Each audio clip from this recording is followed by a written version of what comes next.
प्रिय छात्र छात्राओं, आपके अपने YouTube चैनल कलम सिंह बिस्ला पर स्वागत है। और आज हम एक बहुत ही अच्छा वीडियो लेके आए हमारे भारतीय इतिहास के महत्वपूर्ण युद्ध। हमने एक पार्ट का वीडियो बनाया था पहले कि भारतीय इतिहास को मोड़ने वाले कुछ महत्वपूर्ण युद्ध थे, उनका हमने, जैसे वो तराइन के युद्ध थे, पानीपत के युद्ध थे, उनका वर्णन किया था। और इसके साथ ही आज हम अपना पार्ट 2 लेके आए हैं युद्धों का, जिन्होंने भारतीय इतिहास को पलट के रख दिया था। क्या है देखते हैं आकर के। देखिए, सबसे पहले हम दिख रहे हैं युद्धों का भाग 2 है यहाँ पर। इसके अंदर हम देख सकते हैं कि जो पहला महत्वपूर्ण था वह आंगल मैसूर युद्ध था। यहाँ पर आंगल का अर्थ होता है अंग्रेज और मैसूर का अर्थ होता है टीपू सुल्तान और हैदर अली, यानी उनके बीच था। ये मैसूर जो है उनका राज्य क्षेत्र था, उनके बारे में युद्ध था। हम यहाँ पर देख सकते हैं कि जो पहला आंगल मैसूर युद्ध था वह 1767 से 69 ईस्वी तक चला था।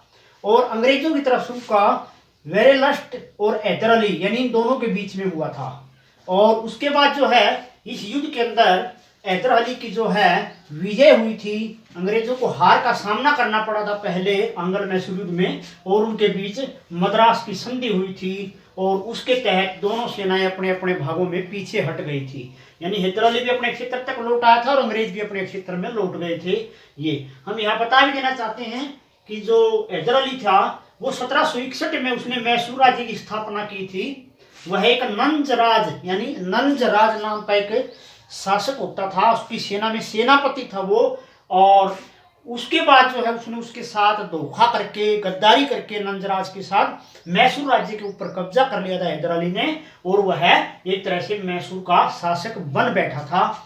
और फिर उसके बाद जो है दूसरा आंगल मैसूर युद्ध हुआ। अंग्रेज पहले युद्ध से बौखलाए हुए थे हैदर अली के खिलाफ कि उनको एक तरह से हार का सामना करना पड़ा था वेरेलस्ट के सानिध्य से। लेकिन उसके बाद लॉर्ड हेस्टिंग्स अंग्रेजों की तरफ से जो है एक बहुत ही उम्दा व्यक्ति था, वो आया। और वह जो है हैदर अली द्वारा जो पराजित हुई थी पहले आंगल मैसूर युद्ध में, उसको पचा नहीं पा रहा था, तो उसने अपनी सेना तैयार करके अच्छे से और हैदर अली के ऊपर आक्रमण किया। दूसरा आंगल मैसूर युद्ध 1780 से 84 तक चला। इसके अंदर एक बहुत ही महत्वपूर्ण घटना घटती है कि हेस्टिंग्स ने हैदर अली को बुरी तरह से मार दिया युद्ध में, और पहले युद्ध का बदला ले लिया। और उसके बाद उस युद्ध में ही हैदर अली का बेटा टीपू सुल्तान जो है वो मैसूर का शासक बनता है और युद्ध में लड़ना शुरू कर देता है। तो इसके बाद एक बहुत बड़ा भाग मैसूर का जीत लिया गया था। तो टीपू सुल्तान ने एक तरह से हेस्टिंग्स के साथ मिलकर के एक संधि की थी जिसका नाम था मंगलोर की संधि। उसमें जो उसने एक बहुत बड़ा भाग और युद्ध अक्षती अंग्रेजों को दी थी, और अंग्रेज जो है इसके बाद बड़े आत्मविश्वास में आ गए थे। उसके बाद फिर क्या होता है, टीपू सुल्तान ने एक तरह से, जब वह 1789 के बीच में शासक था अपने पिता हैदर अली के मरने के बाद, तो उसने अपनी सेना में बहुत अजीब सुधार किया कि उसने फ्रांसीसियों से मित्रता करनी शुरू कर दी। क्योंकि फ्रांसीसी और अंग्रेज आपस में टकराते थे यूरोप से लेकर के इंडिया महाद्वीप तक। तो उसने फायदा उठाया फ्रांसीसियों का। अपने दरबार में एक फ्रांसीसियों को मित्र के तौर पे रखा, सहायक सलाहकार के तौर पे रखा, और उसने फ्रांसीसियों से अनेक हथियार प्राप्त किए। अपनी सेना को फ्रांसीसी प्रविधि से ट्रेनिंग दिलवाई ताकि वो अंग्रेजों का सामना कर सके। अंग्रेजों को जब गुप्त तौर से इस बात का पता चला कि हैदर अली के खिलाफ षड्यंत्र रच रहा है, फ्रांसीसियों के साथ है, तो वहां पर अंग्रेजों ने तीसरे आंगल मैसूर युद्ध का आगाज कर दिया। और वह क्या था मैं यहाँ बता देना चाहता हूँ कि तीसरा जो आंगल मैसूर युद्ध था वो 1789 से 1792 तक चला, और इसमें कार्नवालिस आया और टीपू सुल्तान के बीच हुआ। तो इसी में अंग्रेजों ने टीपू सुल्तान को काफी क्षति पहुंचाई। हालांकि टीपू सुल्तान मुकाबले में रहा क्योंकि उसके पास अच्छी सेना थी और एक तरह से वो फ्रांसीसी यानी यूरोपीय ढंग से ही प्रशिक्षित थी। तो इनके बीच एक श्रीरंगापट्टनम की संधि हुई जो मैसूर की राजधानी होती थी। अंग्रेज भी पीछे हट गए और टीपू सुल्तान भी पीछे हट गए। लेकिन टीपू सुल्तान ने देखा कि भविष्य में अंग्रेज उसके लिए बड़ा खतरा बन सकते हैं, तो उसने फ्रांसीसियों के साथ और गहरी मित्रता कर दी और उसने अपनी सेना को बड़े पैमाने पर तैयार करना शुरू कर दिया। यहाँ तक कि उसने नौसेना का गठन भी किया और एक बंदरगाहें समुद्र तट पर बनवाई ताकि समय पड़ने पर बाहरी सहायता ली जा सके और अंग्रेजों को धूल चटाई जा सके। लेकिन उसमें कामयाब नहीं हुआ। अंग्रेजों को जब उसकी रणनीति का पता चला कि वह फ्रांसीसियों के काफ़ी करीब बढ़ रहा है और फ्रांसीसी प्लस टिप्पू यदि मिल जाएंगे तो भारतीय उपमहाद्वीप में उनके लिए बहुत बड़ा खतरा बनेंगे, तब अंग्रेजों ने चौथे आंग्ल मैसूर युद्ध का आगाज कर दिया और उसमें अंग्रेजों ने निर्णय लिया कि यह युद्ध आर पार का होगा, इसमें किसी भी प्रकार की संधि टीपू सुल्तान के साथ नहीं की जाएगी। तो उसमें क्या घटना घटी थी मैं यहाँ बता देना चाहता हूँ कि आंग्ल मैसूर युद्ध जो चौथा था यहाँ पर वो 1799 में हुआ और उस समय वेलजली आया। यह काफी उम्दा अंग्रेज था और यह काफी रणनीति बनाने वाला अंग्रेज था। उसने ऐसी रणनीति बनाई कि टीपू सुल्तान की सेना को बुरी तरह से धराशाही कर दिया और टीपू सुल्तान को कहते हैं कुत्ते की मौत, बिल्कुल कुत्ते की मौत मारा गया था। और उसके ऊपर यह भी बताया जाता है कि अंग्रेजों ने पेशाब मलमूत्र का भी त्याग उसके ऊपर किया था और उसको ठोकरों से पीट करके उसकी पेंटिंग भी बनवाई थी जो इंग्लैंड में रखवाई गई। और ऐसा हाल उन्होंने इसलिए किया था ताकि कोई भारतीय शासक ऐसी हिम्मत न करे अंग्रेजी कंपनी के आगे अड़ने की। और इस प्रकार से टीपू सुल्तान को बुरी तरह कुत्ते की मौत मार के और मैसूर को पूरी तरह से अंग्रेजी राज्य में मिला लिया गया था। वहाँ ये शासन समाप्त हो गया था। ये तो 4 युद्ध थे। आंग्ल मैसूर युद्ध जो कि एक तरह से उनके बीच लड़े गए थे। फिर उसके बाद 5वें नंबर पर पहला सिख आंग्ल युद्ध, यानी सिखों और अंग्रेजों के बीच भी 2 युद्ध हुए थे। ये भी बहुत महत्वपूर्ण, मैंने ये यहाँ पर कर दिए हैं 4 युद्ध। अब ये 2 युद्ध करेंगे हम। सिख कौन थे हम जानते हैं कि हरियाणा का एक बहुत बड़ा भाग, पंजाब जम्मू कश्मीर का बहुत बड़ा भाग, पाकिस्तान में गया हुआ पंजाब सूबा का एक बहुत बड़ा भाग, हिमाचल प्रदेश जैसे राज्यों से एक महाराजा रणजीत सिंह होते थे जो कि जाट समाज से संबंध रखते थे।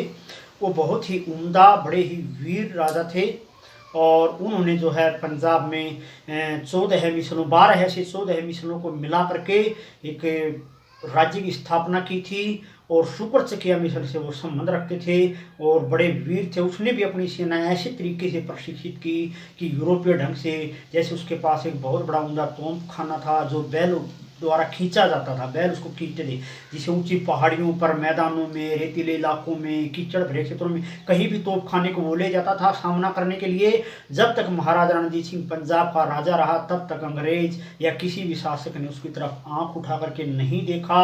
इतना वीर साहसी था वह शासक।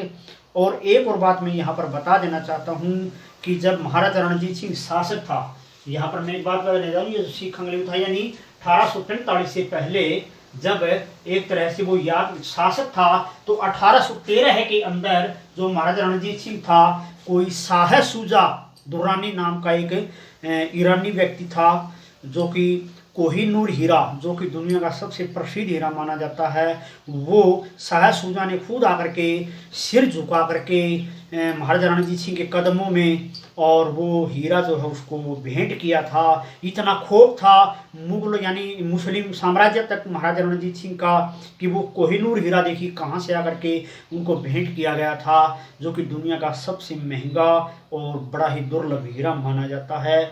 और जब महाराजा रणजीत सिंह की मृत्यु हो जाती है तो उनका एक अयोग्य बेटा था दलीप सिंह, वो पंजाब का शासक बनता है और वो दोनों जो युद्ध हुए सिख आंग्ल युद्ध वो दलीप सिंह के ही सानिध्य में हुए थे, जिसमें दोनों में उसको हार का सामना करना पड़ा था। नंबर 1 हम यहाँ पर देख सकते हैं कि सिख आंग्ल युद्ध पहला 1845 से 46 हुआ। इसमें दलीप सिंह जो कि महाराजा रणजीत सिंह के पुत्र थे और होर्डिंग के बीच इसमें एक तरह से अंग्रेज भारी रहे और लाहौर की संधि करनी पड़ी और काफ़ी नुकसान जो है वो दलीप सिंह को इसमें उठाना पड़ा था। अंग्रेजों को हर्जा खर्चा भी दिया गया, उसको पीछे हटना पड़ा।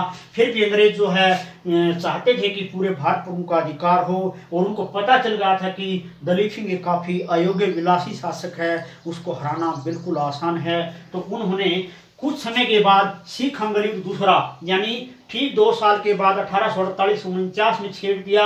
और दलीप सिंह और लॉर्ड डलहौजी, जो कि उस समय भारत का बहुत ही प्रसिद्ध गवर्नर जनरल था, जो कि इतिहास में एक बड़े नाम से जाना जाता है अंग्रेजों की तरफ से, ये बड़ा घाघ व्यक्ति था, चालाक था, नीति निपुण व्यक्ति था, ऐसी बनाने में था। तो इसने दलीप सिंह के साथ जो दैवित्य सिख अंग्रेज युद्ध हुआ उसमें उसको बुरी तरह से पराजित कर दिया। और उनके बाद फिर सिख अंग्रेज को 1848-49 ईस्वी में अमृतसर की एक संधि हो जाती है। उस संधि के तहत अंग्रेजों ने दलीप सिंह को एक बड़ी पेंशन दे करके लाहौर इंग्लैंड भेज दिया। इंग्लैंड के लंदन में वहाँ उसको अंग्रेजी ढंग की शिक्षा दी गई। एक तरह से दलीप सिंह अंग्रेजों का वहाँ रह करके गुलाम बन गया और वहीं वो रहने लगा, उसको पेंशन दी गई और पूरे आंगल यानी सिख जो राज्य था उसके ऊपर आंगल यानी अंग्रेजों का अधिकार हो गया। ये 2 युद्ध ऐसे थे। अगला है आंग्ल फ्रांस युद्ध। आंग्ल और फ्रांसीसियों के बीच भी 3 युद्ध हुए थे। क्या थे, मैं यहाँ नीचे निशान लगा देना चाहता हूँ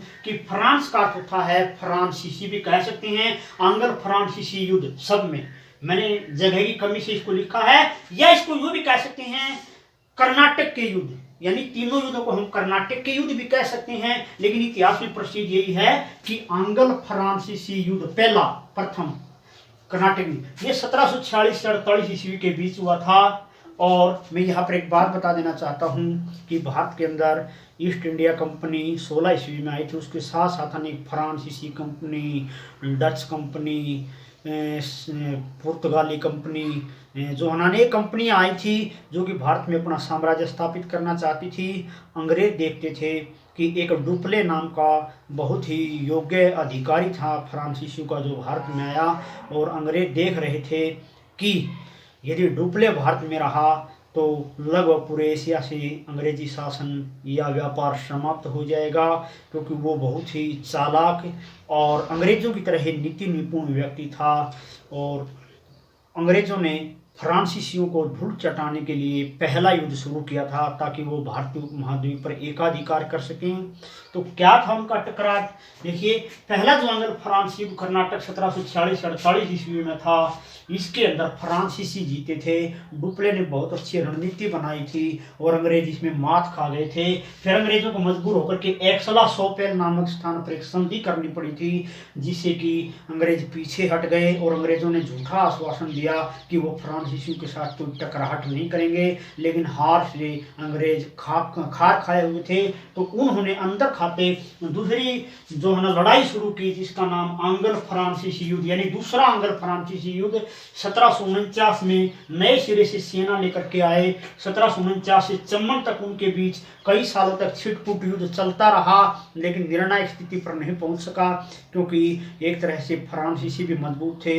हालांकि अंग्रेज इसमें भारी रहे थे, काफी नुकसान फ्रांसीसियों को झेलना पड़ा था, लेकिन फिर भी इन्होंने एक तरह से पांडिचेरी में एक संधि कर ली गई कि अंग्रेज जिस भाग को जीते हुए हैं वहां तक शासन करेंगे, फ्रांसीसी जहां पीछे हट गए हैं वहां तक पीछे हटे रहेंगे। लेकिन अंग्रेजों का इस युद्ध के बाद हौसला बढ़ गया कि वो फ्रांसीसियों को भारतीय उपमहाद्वीप से बाहर कर सकते हैं, धूल चटा सकते हैं। तो उन्होंने तीसरे युद्ध की तैयारी की। तीसरा युद्ध क्या था, यहाँ पर तृतीय आंग्ल फ्रांसीसी युद्ध 1757 से 63 के बीच चला था, और इसमें फ्रांसीसियों को बुरी तरह से हार का सामना करना पड़ा था। अंग्रेजों ने उनके कारखानों के ऊपर कब्जे कर लिए थे, लेकिन उसके बाद इनके बीच पेरिस में संधि हुई, यानी यूरोप में फ्रांस और इंग्लैंड की सरकारों के बीच दबाव पड़ने से इनके बीच पेरिस में संधि हुई।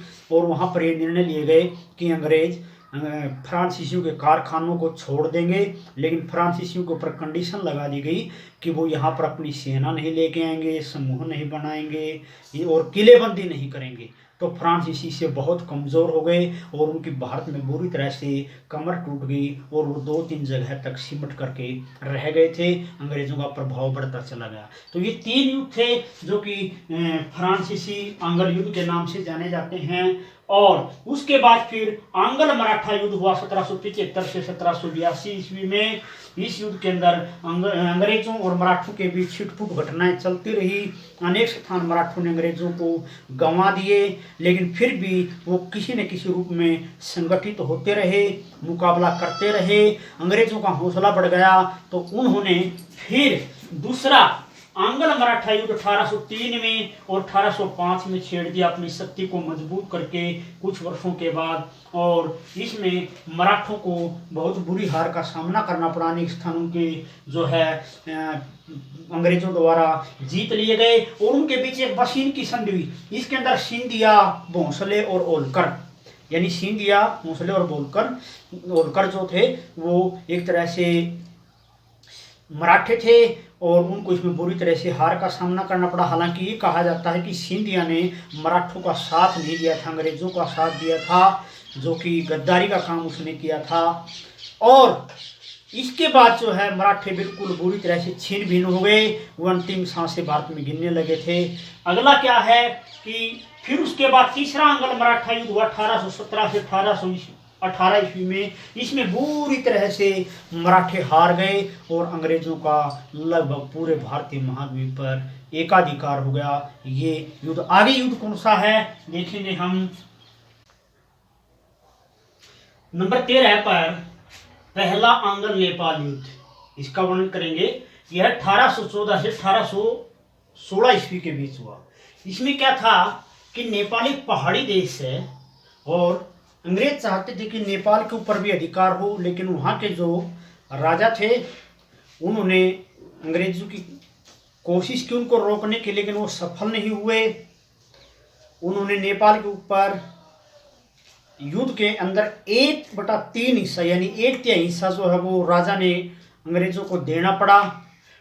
सुगोली की संधि के तहत उनके बीच ऐसा हुआ और अंग्रेज पीछे हट गए, और वहाँ के तत्कालीन राजा ने अपनी सैन्य व्यवस्था थोड़ी मजबूत की। अंग्रेज दोबारा नेपाल की तरफ नहीं गए, क्योंकि वहाँ की भौगोलिक स्थिति ऐसी थी कि नेपाली सेना वहाँ विजय प्राप्त नहीं कर सकती थी। हालांकि एक युद्ध हुआ था, आंग्ल नेपाल युद्ध 1814 से 1816, और इसके अंदर जो है वो एक तरह से 1/3 हिस्सा नेपाल का जीत गए थे, और वहाँ से उन्होंने अपनी सुरक्षित व्यवस्था बना ली कि कोई खतरा नेपाल से न हो। अगला नंबर 14 पर आंग्ल बर्मा युद्ध, यानी प्रथम आंग्ल बर्मा युद्ध 1824 से 1826 ईस्वी के बीच हुआ था। यह क्या था ये मैं बता देना चाहता हूं। उस समय बर्मा भारत का हिस्सा था। अंग्रेज अधिक से अधिक भारतीय महाद्वीप के ऊपर अधिकार करना चाहते थे। उसने एक तरह से भारत के साथ लगते हुए बहुत से क्षेत्रों को बर्मा से जीत लिया और अपने राज्य में मिला लिया। हालांकि रंगून से यहाँ वहाँ तक का क्षेत्र वहाँ के स्थानीय राजा के अधीन में रहा और उनके बीच युद्ध रुक गया। पहला जो युद्ध था वहाँ तक जा पहुँचे थे अंग्रेज। उसके बाद क्या है कि हम देख सकते हैं कि 1852 में, यानी अंग्रेजों ने कुछ भाग भारत के साथ लगता हुआ अधिकार में ले लिया था, जैसे मणिपुर, असम, अरुणाचल प्रदेश, इसके साथ लगते हुए बहुत बड़े भाग को अपने अधीन ले लिया था। फिर उसके बाद अंग्रेज पीछे हट गए, लेकिन उन्होंने देखा कि बर्मा उनके लिए भविष्य में खतरा बन सकता है। प्रथम जो आंग्ल बर्मा युद्ध हुआ था उसके बाद वहाँ के राजा ने भी अपनी स्थिति मजबूत करनी शुरू कर दी, तो अंग्रेज भयभीत हुए। तो उन्होंने क्या किया, उन्होंने दूसरा आंग्ल बर्मा युद्ध शुरू कर दिया 1852 में। यानी पहला 1824 से 1826 था और उसके बाद दूसरा युद्ध कर दिया। दूसरे युद्ध में क्या होता है कि अंग्रेजों ने एक अच्छी सैन्य रणनीति अपनाई और वो रंगून तक जा पहुंचे, और रंगून तक का आधा लगभग भाग जो है वो अंग्रेजों ने बर्मा का अपने अधीन में ले लिया, और वहाँ की जो राजा था उसकी सैन्य व्यवस्था कमजोर हो गई। फिर उसके बाद अंग्रेजों ने तीसरा आंग्ल बर्मा युद्ध 1885 से 1887 छेड़ा। ये जो तीसरा आंग्ल बर्मा युद्ध हुआ था 1885 से 87, इसके तहत पूरी तरह से बर्मा को अंग्रेजों ने अपने अधीन में कर लिया था और वहाँ की राज व्यवस्था समाप्त कर दी थी। और फिर उसके बाद अंग्रेजों ने अपने राज्य को बहुत अधिक सुरक्षित बनाने के लिए, लगभग सही तरीके से सुरक्षित बनाने के लिए जो ये तीसरा युद्ध हुआ था, इसके बाद उन्होंने 1937 में क्या किया कि बर्मा को बिल्कुल भारत से अलग कर दिया और उसको एक अलग राज्य या अलग उपनिवेश का दर्जा अंग्रेजों ने दे दिया। ये घटना थी 1937 की। फिर उसके बाद क्या है 17 पहला आंग्ल अफगान युद्ध, यह 1839 से 1842 ईस्वी में चला था। ध्यान कर सकते हैं 1839 से 1842 में चला। इसमें अफगान युद्ध में क्या था, देखिए जो अफगानिस्तान है वहां पर रूस की सेनाओं ने अपना आवागमन शुरू कर दिया। रूस की सेनाएं एक तरह से वहां तक आ पहुंची और वहां तक पहुंचने के कारण उन्होंने अंग्रेजों ने देखा कि रूस उनके लिए अफगानिस्तान के जरिए बहुत बड़ा खतरा बन सकता है। तो रूस की सेनाओं से निपटने के लिए एक तरह से अंग्रेजों ने अफगानिस्तान के ऊपर हमला कर दिया। कब कर दिया? इसको एक तरह से प्रथम अंग्ल अफगान युद्ध कहा जाता है, 1839 से 42 तक। और एक बहुत बड़े भाग पर अफगानियों को खदेड़ दिया और एक बड़े हिस्से के ऊपर अधिकार कर लिया ताकि अंग्रेजी साम्राज्य भारत में सुरक्षित रहे। उसके बाद फिर क्या होता है कि 18वां है दूसरा अंग्ल अफगान युद्ध। ये 1878 से 1880 में हुआ। यहां पर अंग्रेजों ने क्या किया? एक पॉलिसी लागू की जिसका नाम रखा उन्होंने फॉरवर्ड पॉलिसी। पॉलिसी अपनाई उन्होंने। फॉरवर्ड पॉलिसी का मतलब क्या रखा यहां पर अंग्रेजों ने दूसरे अंग्ल अफगान युद्ध में 1878 से 1880 में फॉरवर्ड पॉलिसी में कि उन्होंने कंधार और काबुल उनको अपने अधीन कर लिया, क्योंकि उस समय कंधार और काबुल व्यापार और शक्तियों का बहुत बड़ा केंद्र थे। तो उसको अधिकार में लेने के बाद उनको अंग्रेजों को सुरक्षित महसूस हो गया कि अब रूस या दूसरे देशों से उनको भारतीय उपमहाद्वीप तक खतरा नहीं है। दूसरे युग में जो है एक तरह से फॉरवर्ड पॉलिसी में कंधार और काबुल यानी अंग्ल अफगान युद्ध दूसरे में 1878 में उनके अधिकार में आ गए। फिर उसके बाद 19 का नंबर है अंग्ल अफगान युद्ध 1919 ईस्वी। ये अंतिम युद्ध था। मैं यहाँ पर बता देता चाहता हूँ कि उस समय अमानुल्लाह है अफगानिस्तान का शासक था। उसने अंग्रेजों को अफगानिस्तान से खदेड़ने के लिए विद्रोह शुरू कर दिए, यानी जगह जगह पर छुप के विद्रोह शुरू कर दिए। तो अंग्रेजों ने पूरी तरह से उस अमानुल्लाह को तीसरे युद्ध में यानी तीसरा अंग्ल अफगान युद्ध 1919 में छेड़ा और बहुत तरह से सेनाएं भेज करके वहां पूरी तरह से उसको अमानुल्लाह और उसके विद्रोहियों को कुचल दिया और उनका बिल्कुल विनाश कर दिया और अफगानिस्तान भी पूरी तरह से अंग्रेजों के अधीन में आ गया था। तो ये एक तरह से मुख्य युद्ध का वर्णन है जो हम देख सकते हैं कि किस देश में जो है क्या किस तरह से था। तो अधिक से अधिक चैनल को सब्सक्राइब करें और हमारे साथ बने रहिए अगले वीडियो तक।